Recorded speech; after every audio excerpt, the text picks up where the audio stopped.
The navigation computer gave him 4 options when the secondary propulsion system began its dramatic personal crisis 40 minutes above Verath's cloud layer.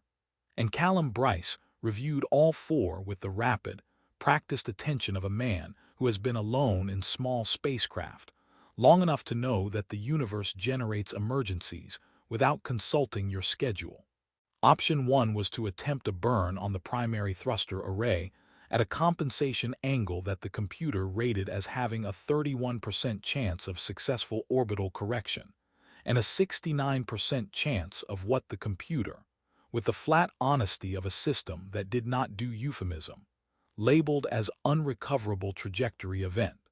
Option 2 involved a partial systems shutdown and drift protocol that would extend his situation into a problem for future Callum, approximately 6 hours from now. Option 3 was a signal burst to the nearest consortium relay, which was 11 hours away, and therefore a problem for future Callum in a different and worse sense. Option 4 was an emergency atmospheric entry and surface landing on Verath, which the computer noted was inhabited, contact classification pending, and which was therefore technically a violation of 3 surveying consortium protocols, all of which Callum weighed against the 69% unrecoverable trajectory probability, and found, under the circumstances, significantly less concerning. Option 4, he told the computer. The computer confirmed without judgment, which was one of the things he appreciated about it. The entry was rough in the way that unplanned atmospheric entries tend to be rough, the kind of rough that involves vibration frequencies that make your back teeth feel individually addressable, and a view through the cockpit screen that is briefly, entertainingly, entirely fire. Callum had done 2 unplanned atmospheric entries in 8 years, and had developed a method for them, which was to focus on the instruments rather than the screen, and to narrate what was happening in a calm, informational tone, which had the dual benefit of keeping his voice steady and providing a useful record in the event that future investigators needed to understand the sequence of decisions. He narrated all the way down through the cloud layer, through the green-gold atmosphere of Verath's lower altitude, through a final descent that the computer managed with considerably more composure than the situation seemed to warrant, and onto a flat, open area of ground that was neither the ideal landing surface nor the worst one he had used, and which received the ship with a lurch and a settling, and then a silence that was so complete and so sudden after 20 minutes of noise that it felt almost physical. He sat for a moment. He ran the post-landing diagnostic, which confirmed that the secondary propulsion system was entirely finished with its previous responsibilities, that the primary array was intact, that life support and communications were functional, and that he was on the surface of a planet he had no clearance to be on, in a ship he could not currently leave the atmosphere in, on a continent whose geography he had approximately 14 minutes of orbital scan data for. "Right," he said to no one. He opened the external sensor array and looked at what was outside. The landscape was extraordinary, not in the dramatic way of the survey planets he usually worked, with their geological violence and atmospheric hostility, but in a quieter and more unsettling way. Verath was green in a dozen registers simultaneously, a planet that had apparently committed fully to the concept of vegetation, and pursued it with enthusiasm across every available surface. The air readings came back breathable, the temperature came back comfortable, and the biological activity readings came back as extensive, which the computer did not elaborate on but which Callum took to mean that he had landed in a place where things lived, rather than a place where things merely occurred. He suited up anyway, not full vacuum suit, but the light environmental layer that the consortium required for first surface contacts, partly for biological caution and partly, Callum had always suspected, because it made the surveyor look more official, which was useful when meeting people who had not invited you. He opened the hatch, and the air of Verath met him, and it smelled like rain on warm stone and something floral he had no name for, And it was the kind of smell that makes a person stop for a moment regardless of their immediate circumstances. He was stopped taking in the smell when he became aware that he was being watched. He looked up. He looked further up. He looked further up than that. The Verathi who had assembled at the edge of the clearing numbered approximately 30, and they were arranged with the unconscious geometry of people who had come to a location, and naturally found the positions that made sense to them. And they were looking at him with the collective, focused attention of a species encountering a data point that does not match any existing model. They were tall. This was the first and most immediately relevant fact. They were tall in the way that made Callum, who was a perfectly adequate 182 centimeters, feel like something that had been scaled incorrectly. They were built with the long, easeful proportion of a species for whom height was simply the natural consequence of being, their limbs carrying the unhurried grace of people who had never had to make themselves smaller to fit a space. Their ears were extraordinary, long, tapered, sweeping back from their faces with the elegance of something aerodynamic, not decorative, not exaggerated, but carried with the complete unconscious ease of features that had always been exactly as they were. Several of them had hair that moved in the light breeze in a way that suggested the breeze was being courteous about it. They looked at him. He looked at them, which required a consistent upward angle that he was going to feel in his neck tomorrow. The silence was the particular silence of a first contact moment, which has its own weight and texture, and which Callum, in 8 years of deep survey work, had experienced exactly twice before, both times with non-sapient fauna that had been equally unprepared for him. He raised one hand, palm out. It was not from any protocol document. It was simply the most non-threatening thing he could think of to do with his hands that wasn't putting them in his pockets, which felt too casual, or crossing his arms, which felt defensive, or clasping them in front of him, which felt like he was waiting for a bus. The assembled Verathi looked at his raised hand. Several of them looked at each other. One of them, tall even by the standards of the group, with the particular quality of stillness that Callum associated with people who are accustomed to rooms organizing themselves around them, took a step forward and said something in Verathi, which was a language his translation unit's base package did not contain, and which his translation unit therefore rendered as a patient, apologetic silence. "Hello," Callum said. "I'm very sorry about the landing. That was not planned. My ship had a propulsion issue.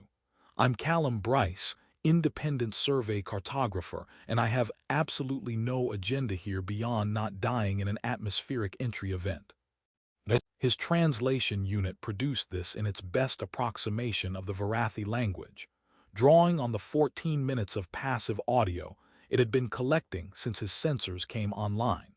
The approximation was, he would later learn, partially intelligible and partially something that the Verathi found both baffling and oddly compelling, in the way that someone speaking your language confidently and incorrectly can be simultaneously wrong and impressive.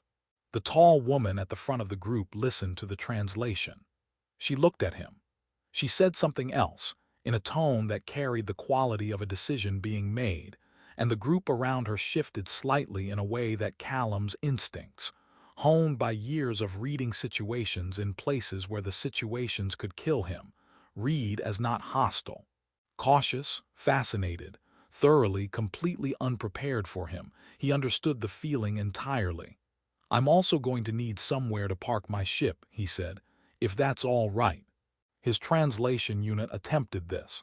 The tall woman's expression did something complicated and interesting. She turned to the person beside her and said something brief that contained, even without translation, the clear shape of "what do we do with this?" And the person beside her said something back that contained the equally clear shape of "I have absolutely no idea." Callum stood on the green surface of Verath in his light environmental suit, with his translation unit doing its best, and his secondary propulsion system entirely finished. And he thought that in 8 years of survey work, he had seen a great many extraordinary things, and that this was shaping up to be the most extraordinary of them, and that he was either going to be fine or he was going to be a footnote in interstellar contact history, and that either way it was considerably better than the 69% outcome. He put his hand down. He straightened his jacket.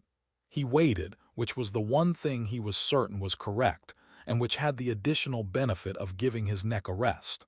Above him, Verath's sky was green-gold and enormous, and the tallest women in the galaxy looked down at him and made decisions he could not hear yet, and the breeze moved through their hair with the same courtesy as before, and the day, which had begun as an emergency, settled into something else, something that did not have a name yet, but was beginning, in the patient way that things begin, to take its shape. They gave him a space to sleep that first night that was clearly designed for a Verathi, which meant the sleeping surface was sized for someone who was not Callum, and the ceiling of the structure was at a height that he found aspirational rather than functional, and the single light source was positioned at an elevation that illuminated the upper third of the room very well and left the lower portion, where he actually was, in a comfortable amber dimness that he decided to interpret as thoughtful rather than accidental. He slept well, because he had been awake for 19 hours, and because the smell of Verath at night was the indoor version of the rain and warm stone smell from outside, and because his body had processed the emergency landing and the first contact and the considerable height differential, and had decided, as bodies do after enough input, that it was done for the day. He woke to find a tray of food outside his door, which he ate with genuine gratitude and intermittent uncertainty, because the food was good in the ways that well-prepared food is always recognizably good, but several of the items were texturally adventurous in ways that required him to make a series of private decisions about commitment. The first full day began with what he understood, from the quality of the gathering and the arrangement of its participants, to be a formal meeting of some kind. 12 Verathi, seated in a configuration that clearly meant something, in a large open structure at the center of the settlement. The tall woman from the landing site, he had been told her name was Vora, in one of the translation unit's more successful overnight processing efforts, sat at a position in the configuration that his instincts identified as central, though not at the geometric center, which told him that the hierarchy here was expressed through spatial relationship rather than obvious precedence, which was interesting and which he filed for later. He was shown to a seat. He sat in it. He would not learn until the evening that this seat, which had been offered to him with every appearance of hospitality, was the seat traditionally occupied by parties presenting formal requests to the council, which meant that the entire first meeting had proceeded with the council operating under the impression that he was about to ask for something significant, which had produced in them a quality of attentiveness that he had interpreted as interest in his survey work explanation, and which had actually been the focused patience of people waiting for the real subject to begin. He had explained his survey work for 45 minutes. The council had waited with remarkable composure for the request that never came. Vora had eventually said something to her assistant with the expression of someone revising a document they had been drafting in their head, and the assistant had made a note, and the meeting had concluded with a cordiality that Callum found encouraging, and which was, in fact, the cordiality of people who have decided to postpone their confusion until they have more data. The food incident happened at midday. He had been offered a meal in a communal setting, several Verathi eating together, a social occasion, the translation unit picking up enough to tell him that the conversation was general and relaxed. Someone passed him a dish and he accepted it with his left hand, because his right hand was holding something else, which was perfectly natural and which meant, in Verathi social code, something that his translation unit rendered, hours later when it had processed sufficient context, as an indication of reluctant or provisional acceptance, implying the offer should perhaps be reconsidered. He had done this 3 more times before the end of the meal, each time naturally, each time building a social impression that the Verathi around him were discussing with increasing perplexity in the parts of the conversation his translation unit was not yet rendering. Riven, who had been assigned to him that afternoon with the explanation that she was a cultural liaison, and the reality that she was a person Vora trusted to manage a situation that the settlement's existing protocols had no specific guidance for, found him in the early evening sitting outside his assigned structure watching Verath's sun do something extraordinary and orange at the horizon. She sat beside him, which required a folding of legs that covered a significant amount of ground, and which she achieved with the easy flexibility of someone whose skeleton had different opinions about angles than Callum's did. She was tall in the settlement's general way, though slightly less architecturally so than Vora, and she had the quality of someone who had spent enough time around complicated situations to have developed a personal relationship with irony. "You have," she said, via the translation unit, which was now achieving reasonable accuracy on her particular speech pattern, "accepted food in a way that suggests you find our hospitality questionable." Callum looked at her. "I used my left hand." "Yes, because my right hand was occupied." "I understand that now," she said. "The council understood it slightly later." He looked at the sunset. "What does the left hand mean?" She told him. He closed his eyes briefly in the way a person closes their eyes when they are absorbing information that recontextualizes a day's worth of interaction. "I did it 4 times," he said. "I know." "At the same meal?" "Yes." "With the same people?" "With the elder of the northern household," she confirmed, "and 3 members of the resource coordination team." He was quiet for a moment. "How bad is it?" She considered this with the seriousness it deserved, and also with the quality of expression that she would, as he came to know her better, learn to recognize as the anterior to laughter. The face she made before she decided whether to let it happen. "It is recoverable," she said. "I've explained that your species uses both hands interchangeably depending on practical circumstance, and that this is biological rather than social." The elder of the northern household was interested in the biology. She asked several questions. "What kind of questions?" "Whether it extended to other physical asymmetries," Riven said. "I told her I didn't know." She seemed to find the uncertainty more interesting than an answer would have been. Callum nodded slowly. "What else did I do wrong today?" Riven looked at the sunset.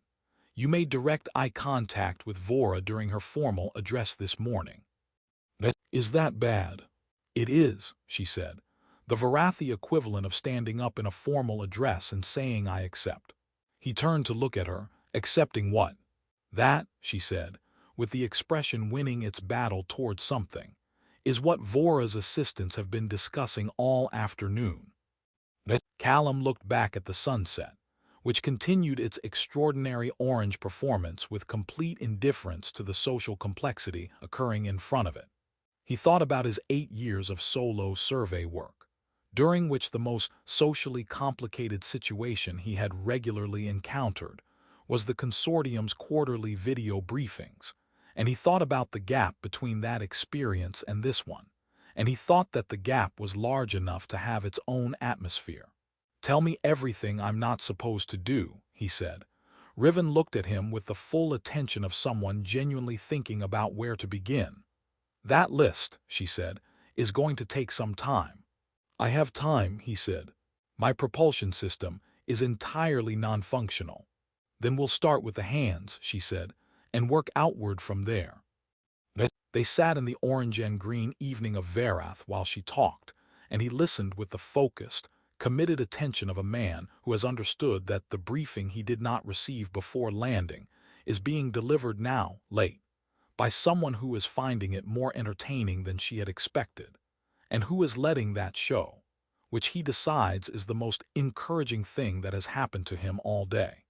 Above them, the settlement's central structure stood in the last light, casting a shadow that extended across the ground at the length that Verathi architecture produces when it has been built for people of Verathi proportions, which meant the shadow was long and graceful, and did not account for Callum at all, and was therefore, he thought, fairly representative of the situation in general.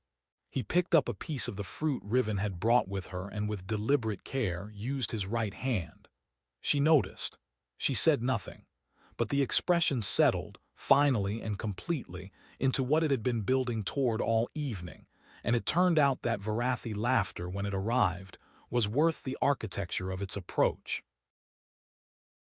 By the third day, Callum had been given a revised map of the settlement with certain locations marked in a color that Riven told him meant approach with awareness, and which he privately categorized as places I have already accidentally done something in, with a secondary category of places I haven't reached yet, but probably will.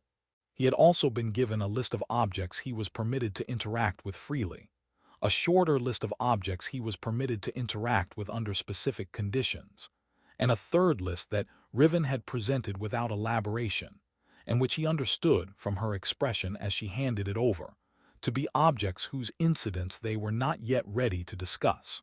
He had memorized the hand protocol.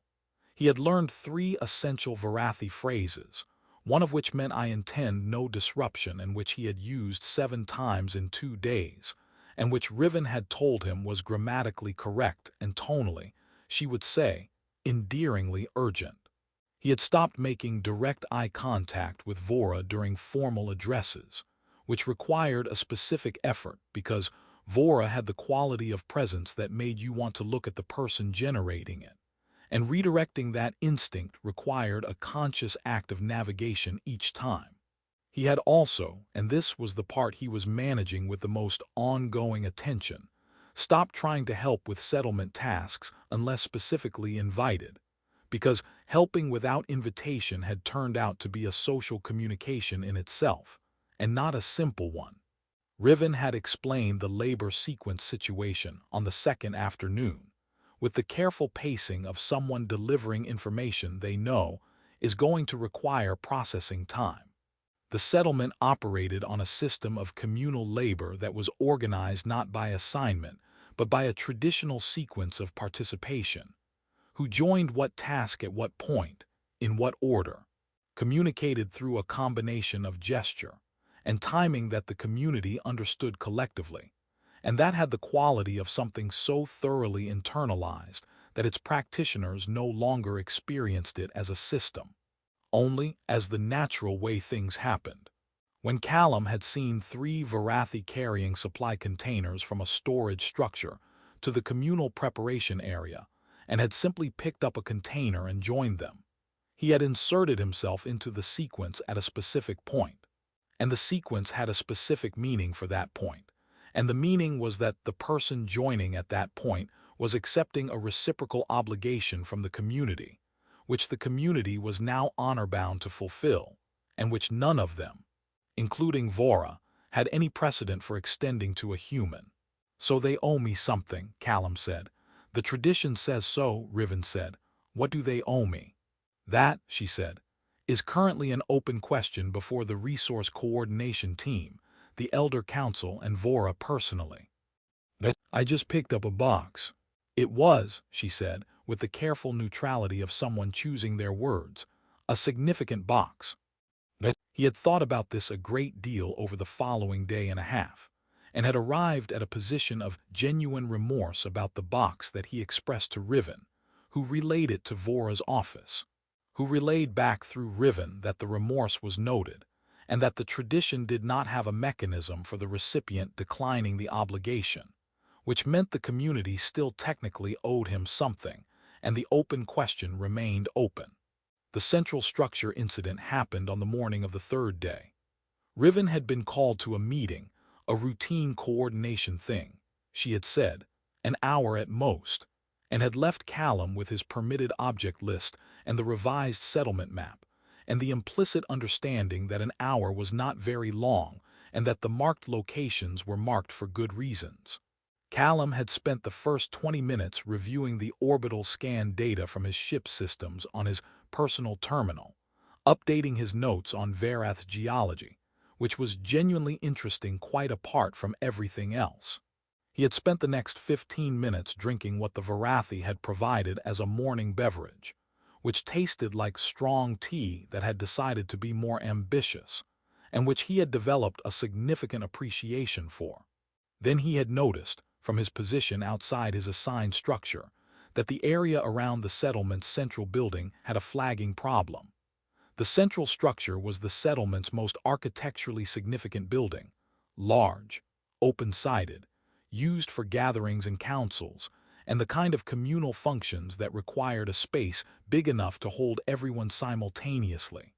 Around its base ran a drainage channel that directed water away from the structure during what he understood, from the atmospheric readings, to be Verath's regular, significant rainfall. The channel had a series of redirect markers, physical guides that managed water flow, and 3 of them on the southern side had come loose from their settings, probably in the previous night's modest rain event, and were lying at angles that would, when the next proper rainfall came, redirect flow in a way that was going to cause a drainage problem along the structure's southern foundation. This was, objectively, a problem. It was also, objectively, a simple fix. The markers were not complicated.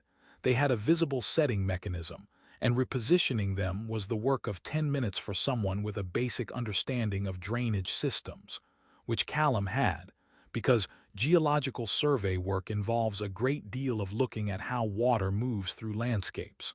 He looked at the markers. He looked at his settlement map. The central structure was not on the approach with awareness list, which he interpreted, incorrectly, as it turned out, because the approach with awareness list was for interior zones, and the structure's exterior grounds had simply not been anticipated as a category requiring notation, as clearance to approach the exterior. He walked over. He crouched down beside the first displaced marker and examined its setting mechanism, which was straightforward, and replaced it in its correct position. He moved to the second. He moved to the third.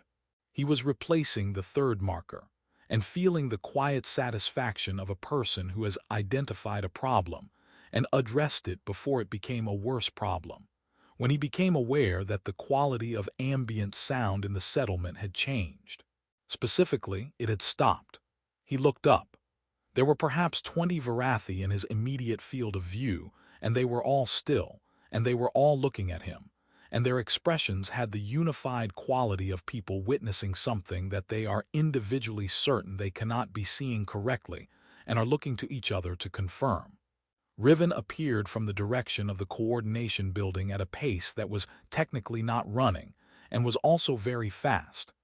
She reached him, looked at what he had done, looked at his face, and went through a sequence of expressions that he would later describe as the full emotional catalog in 4 seconds. "What," she said with great care, "were you doing?" "The drainage markers were displaced," he said. "I put them back. It would have caused a foundation drainage problem in the next." "Callum," she said his name with the precision of someone using it as a sentence. "Those markers, the sequence you reset them in." "I did them in order," he said. "South side, left to right." She closed her eyes. "South side, left to right," she repeated, "is the opening sequence of the re-idol." He looked at the markers, he looked at her. "The what?" She told him about the re-idol. The re-idol was a ceremonial acknowledgement, a formal ritual of communal recommitment that the Verathi performed at significant junctures in the settlement's life. The kind of ceremony that marked transitions and sealed important decisions, and was performed with full community participation and elder council oversight. It had not been performed in 60 years because the last significant juncture had been 60 years ago. The opening sequence, the physical arrangement of the central structure's southern drainage markers in the specific order of left to right, was the traditional signal that a re-idol had been called. It was performed by the settlement's senior coordinator, who was Vora, or by a designated representative acting under her authority, and once performed, the tradition held that it could not be left incomplete. Callum sat back on his heels in the silence of a settlement that had just watched its central structure's re-idol sequence performed by a human cartographer who had been worried about drainage. "Can I unplace them?" he asked. "No," Riven said. "Can I?" "No," she said again. with the additional weight of someone who has already thought through the alternatives. From across the settlement, he could see Vora standing outside the coordination building with the expression of a person who has been managing a complicated situation with great professionalism, and who has just received a new development that is testing the outer limits of professional composure. Her assistant stood beside her with the expressions of people who are very focused on being helpful and who are not looking at each other, because looking at each other would produce an outcome that the situation did not currently have room for. "What happens now?" Callum asked. Riven looked at the markers at the structure, at the 20-odd Verathi still standing in the open area in the particular stillness of people awaiting guidance on how to process what they have witnessed. "Now," she said, "the Elder Council convenes." She paused, and I explain what happened. "Is that going to be hard?" She looked at him with the expression that he had come to understand was her most honest one. The one that arrived when something was too specifically absurd to meet with anything other than its own accurate description. "The accurate explanation," she said, "is that a human cartographer accidentally initiated our most significant communal ceremony while fixing a drainage issue he noticed, because he was worried about our foundations." "That's exactly what happened," Callum said. "I know," she said. "That's what's going to make it hard." She stood and walked toward the council building, and Callum stayed where he was, crouched beside the southern drainage markers of the central structure, on a planet he had not planned to land on, having called a ceremony that had not occurred in 6 decades, for reasons that were entirely structural and not even slightly ceremonial, and he thought about his 8 years of solo survey work and the quiet, manageable predictability of geological formations, which did not have traditions, and which did not assign meanings to the order in which you approached them, and which he was beginning to miss with a specificity he had not previously known geological formations could inspire. Above the settlement, the sky was its green-gold self, and Verath's regular weather was building on the western horizon with the patient intention of rain, and the drainage markers sat in their corrected positions. And Callum stayed crouched beside them because he had genuinely not yet determined the protocol for what to do next, and because staying still had, in his experience of the past 3 days, a better track record than moving. The Elder Council of the Verathi settlement of Verath Crossing convened within the hour in the central structure, because the central structure was where the Elder Council convened, and because the mild irony of this was not lost on anyone present, including Vora, who noted it internally and set it aside with the practiced efficiency of a person who has been setting things aside all week. There were 9 elders. They ranged in age from what Callum estimated at 60 to what he estimated at quite a lot more than that, and they had the collective quality of people who had between them seen enough significant things that the category of unprecedented was one they approached with interest rather than alarm, which Callum found both reassuring and slightly unnerving, because it suggested the category came up more than you might expect. He sat in the position Riven guided him to, which was not the formal request seat, she had learned from that, but a position that the council had established for this particular session, which meant it was a position that had been considered and chosen, which meant he was not accidentally sitting in something this time, which felt like progress. Vora opened the session. She spoke for several minutes in Verathi, and his translation unit caught approximately 80% of it, and the 80% it caught was a precise, measured account of the events of the past 3 days, the landing, the hand protocol incidents, the eye contact, the labor sequence, and now the re-idle, delivered with the comprehensive neutrality of someone who has committed to accuracy over editorializing, and is doing an exceptional job of it. She concluded with what the translation unit rendered as, "The council will hear from the visitor directly on the matter of intent." They looked at him. 9 elder Verathi, of varying but consistently considerable height, with the focused, patient attention of a council that has been doing this long enough to know that what someone says and what they mean are 2 different documents, and that both are worth reading. Callum looked back at them, not at Vora, carefully not at Vora during any portion of this that could be construed as formal address. And he thought about what to say, and then he thought that thinking too hard about what to say was exactly the process that had gotten him here, and that the most consistently accurate things he had produced in 3 days were the ones he had said before he'd had time to prepare them. "I've been doing it wrong since I landed," he said, and the translation unit carried it. "Not the landing that I couldn't help, but everything after. I sat in the wrong seat, I used the wrong hand, I looked at the wrong person at the wrong time, I picked up a box, and I fixed some drainage markers that I should not have touched." He paused. "I didn't know any of these things were wrong. That's not an excuse. I should have waited, asked more, moved less. I know that now. Riven has been very clear about that." He glanced at Riven, who gave him the expression of someone confirming a factual statement. "But I want to say what I was actually trying to do, which is, I was trying to help, every single time. The box, the markers, the meal. I saw something that needed doing and I did it, because that's what I do. I work alone in places where if you don't fix the thing in front of you, it doesn't get fixed." He stopped. "I know that's not how things work here. I know your community has a way of doing everything, and the way matters, and I kept walking into it without knowing I was in it." He looked at the council, at the 9 faces with their long, tapered ears and their patient authority. "I'm sorry for the disruption. I'm not sorry for caring about your drainage system, because your foundation is going to thank me when the rains come. But I understand that caring about something doesn't give you the right to act on it without understanding the context you're acting in." He settled back slightly. "That's what I was trying to do. I don't have a more complicated answer than that." The council was silent, not the silence of people deciding, though that was in it. More specifically, the silence of people who had been presented with something that didn't fit the categories they had prepared for this session, and were taking a moment to update the categories rather than force the thing into one that didn't fit. Callum had sat in enough debriefs and enough survey team meetings to know the difference between a silence that was building toward a negative conclusion and a silence that was simply taking its time, and this one was the second kind, and he let it do that without filling it.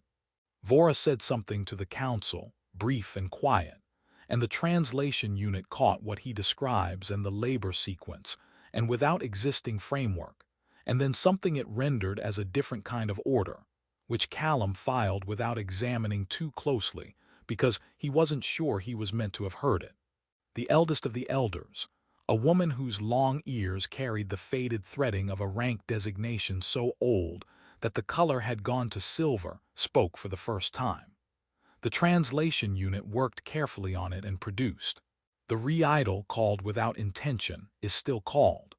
The question before the council is not whether it was intended, but what it means in the absence of intention. We have no precedent for this, which means we have the opportunity to make one." She looked at Callum. "What does your people's tradition do," she asked, "with things that happen without being planned?" He thought about this honestly. "We usually argue about whether it counts," he said. "And then, eventually, we make a decision based on what we think it was trying to tell us, even if nobody was trying to tell us anything." The eldest elder was quiet for a moment. Then she said something to the council that the translation unit worked hard at and rendered as, "There is a version of wisdom that arrives by accident and is no less wise for it." The council deliberated for most of the afternoon, which Callum spent outside the structure with Riven, who brought him the morning beverage even though it was now mid-afternoon, and who sat beside him in the long grass at Verathi proportions while he sat at his own, and they watched the weather build on the western horizon, with the slow, committed patience of Verath's rainfall doing what it had always done. "What do you think they'll decide?" he asked. "I think," Riven said, "that Vora has been watching you for 3 days with the expression of someone revising a document." "What document?" "The one she uses to understand what things are," she said. "She's been adding a new category." "What category?" Riven looked at the horizon. "You," she said simply. The The rains came that evening as the council reached its conclusion, and the settlement gathered in the central structure for the first time in 60 years. The re-idol, the council had determined, would be completed, not as a formality, not as a correction of something that shouldn't have happened, but as a recognition of what the elder had called accidental wisdom. The fact that a person who knew nothing of their traditions had nonetheless arrived at the precise moment, and gesture that the tradition used to mark a significant transition, and had done so because he was paying attention to what needed doing. Callum stood in the gathering as the ceremony unfolded around him, understanding portions of it through the translation unit, and understanding the rest through the quality of the people he was standing among. The way they moved through the ritual with the ease of something coming home. The way Vora led it with a gravity that was different from her coordination gravity, fuller somehow, more openly itself. After, when the gathering moved into its social phase, and the settlement opened into the kind of evening that follows something significant and shared, Vora came to stand beside him near the structure's edge, where the rain had stopped, and the air was the rain and warm stone version of itself that he had smelled on arrival.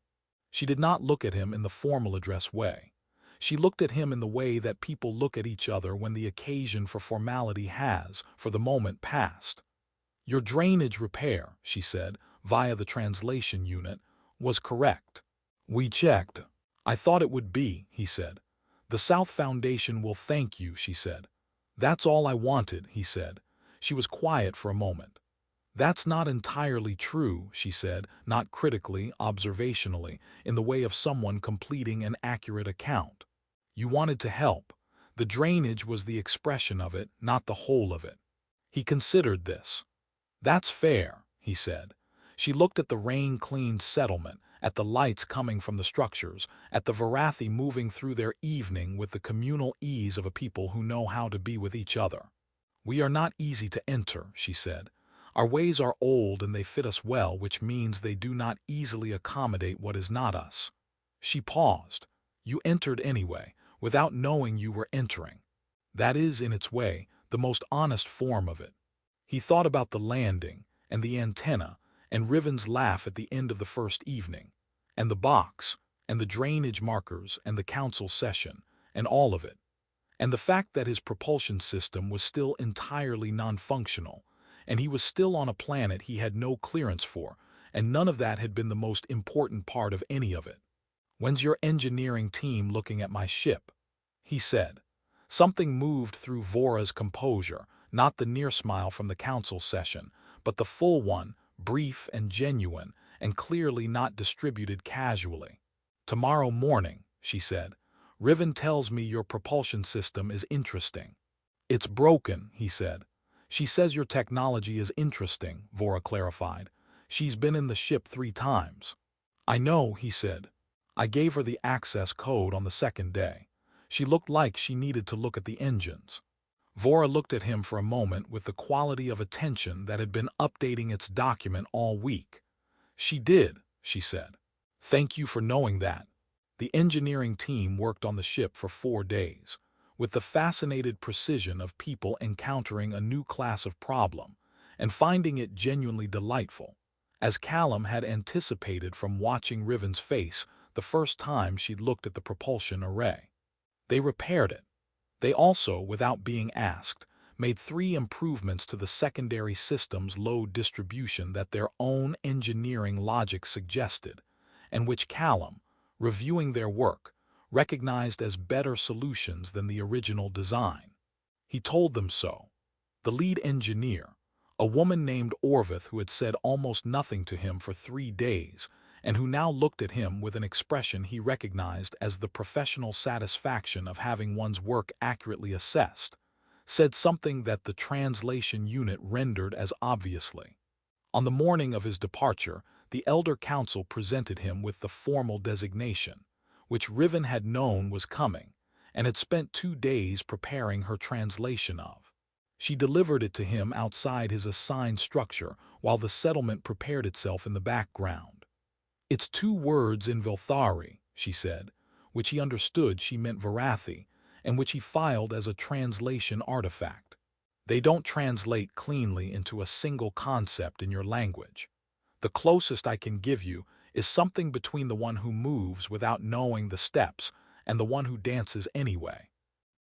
Callum looked at the designation on the small physical object they had given him, engraved, formal, the Verathi script precise and unhurried. "I'll take it," he said. "You should," she said. "It's not given lightly." He walked to his ship. It sat in the clearing where he had landed it in emergency 9 days ago, looking, with Orvith's improvements, slightly more capable of its job than it had been before it broke. Riven walked beside him in the morning that smelled of rain and warm stone, and something he had not had a name for on arrival and still did not exactly, but had filed under Verath, mourning specific. At the ship's ramp he turned.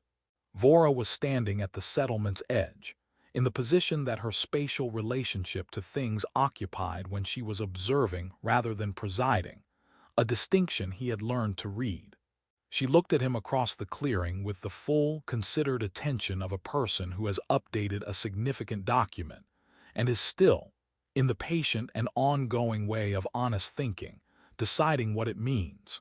He raised one hand, palm out, his right hand, deliberately.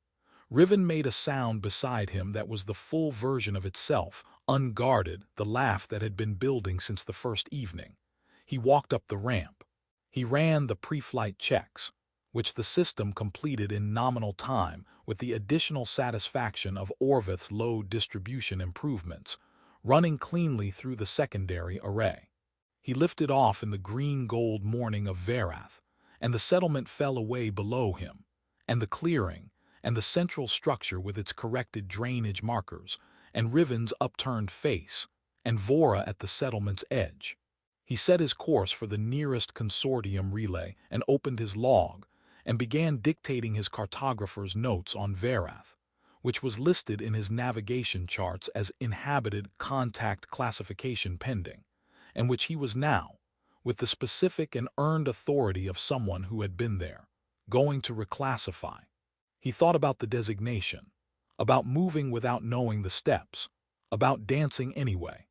Outside the cockpit, Verath's atmosphere gave way to the clean and patient dark of space, and the stars held their positions, and the navigation computer waited for its next instruction with the steady readiness of a system that trusted him, on balance, to get where he was going.